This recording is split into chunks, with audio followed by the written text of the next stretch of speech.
이재명 대표는 오늘 뭐 신년 기자간담회도 한다고 하고 오후에는 재판도 출석을 해야 되는데 항소심 첫 재판입니다. 공직선거법 위반 사건. 이게 1심에서는 징역 1년에 집행유예 2년이 선고돼서 이대로라면은 이 형이 확정이 될 경우에는 대선도 못 나오는 그런 형이었는데 네. 앞서 공판을 앞두고 이재명 대표가 재판부에 위헌법률 심판 제청을 신청했다 이런 보도가 나왔는데 조금 전에 이재명 대표 쪽에서 이 정정 보도를 좀 해달라라는 입장을 냈는데요. 신청한 것까지는 아니고 검토 중인 것으로 알고 있다.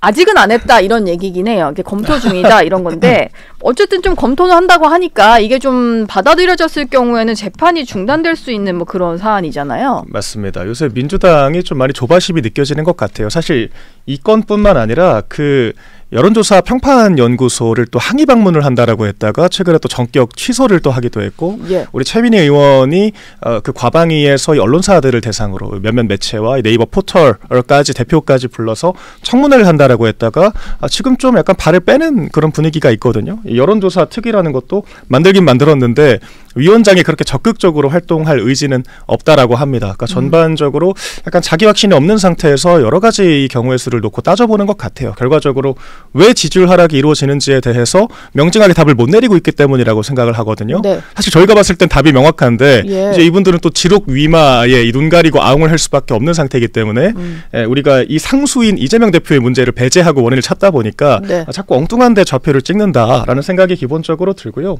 그러니까 위헌법률 심판을 제청한다라고 해도 받아들여질 가능성이 없죠. 지금 별건 그 신권 배당까지 다 중단시킨 상태에서 속도를 내고 있는 상황인데 받아들여질 가능성도 없다라고 생각을 하고 그러니까 이재명 대표의 가장 큰 리스크는 그렇다면 만약에 이재명 대표가 대통령이 된다라고 하더라도 그럼 네. 지금까지 진행 중인 재판이 중단되는 것은 맞느냐? 전 이것부터 따져봐야 한다라고 생각을 하거든요. 당장 2심을 무마시키는 게 중요한 것이 아니라 12개 혐의에 5개의 재판. 그러니까 대통령의 불소추 특권이라는 것이 이 전과자 이 범법 혐의가 있는 이런 사람이 대통령이 됐을 때 그런 혐의들을 무마시켜주기 위해서 그런 특권이 있는 것은 아니잖아요. 네. 그러니까 임기 중에 발생한 것에 대한 보호해주기 위해서 맞습니다. 직무상의 그런 것들을 보호해주기 위해서 있는 조치라고 보는 것이 타당하다라고 보는데 그 지점에 사실 저희보다도 민주당에 있는 후보들이 앞으로 더 이재명 대표에게 공세의 고삐를 당기지 않을까라고 생각을 합니다. 그렇게 해서 이제 어떤 민주당에서 결과가 나올지 모르겠지만 네. 오늘 신년 기자회견에서도 이 지지율에 대한 얘기가 계속해서 나오지 않겠습니까? 민주당의 지지율도 오로지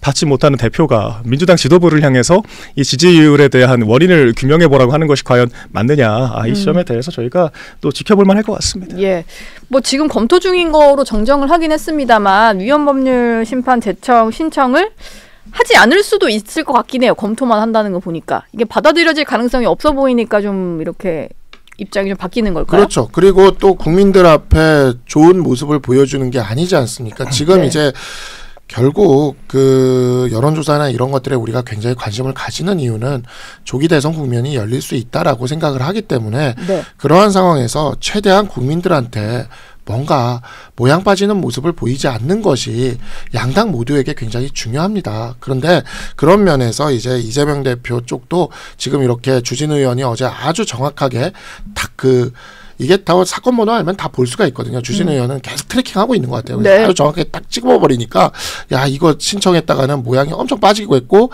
안 그래도 내려가는 지지율에 더 빠지겠다라는 느낌을 받으니까 이렇게 그 부분에 있어서 지금 검토하겠다고 한 발 물러선 것 같고요. 네. 그래서 마찬가지로 여기 또 있으니까 제가 그냥 좀 말씀을 좀 드리면 네.